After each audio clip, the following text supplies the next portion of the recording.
Society is a new breed of entrepreneurs. From the word itself, the society, it's diverse society. So we welcome lahat ng group ages, from Gen Zs, from young at hearts, from young professionals, from mommies, from OFW.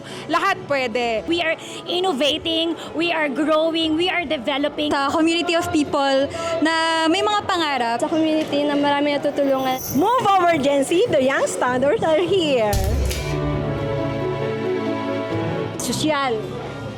Maganda, marami kang matutunan dito. Isang grupo na kung saan madidevelop ka about sa iyong knowledge, sa pagsalamuha sa mga tao, sa paligid, at magkaroon po ng knowledge about sa mga business. Congratulations to the newest Winners Club from Team Cebu!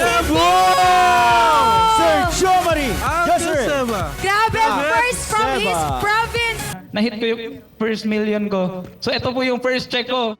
Grateful ako and thankful ako sa mga coaches ko, di ba? Ma'am Aina, yan. Thank you so much. And then Ma'am Tin, hindi ko mararating tong achievement na top 1 dito sa society natin, kundi na dahil naman sa inyo talaga. Thank you so much.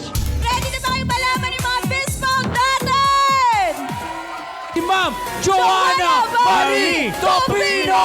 Palakpakan natin, guys! Pag sinabing Biso, pinakamaraming referrals within a month.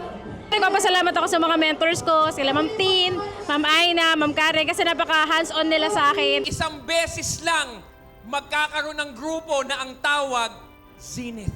Yes! Hindi kami tumitigil ni SV kakaisip, paano ba natin lalong i-equip sila na maging mas magaling at mas maging mapayagpag sa negosyo nila.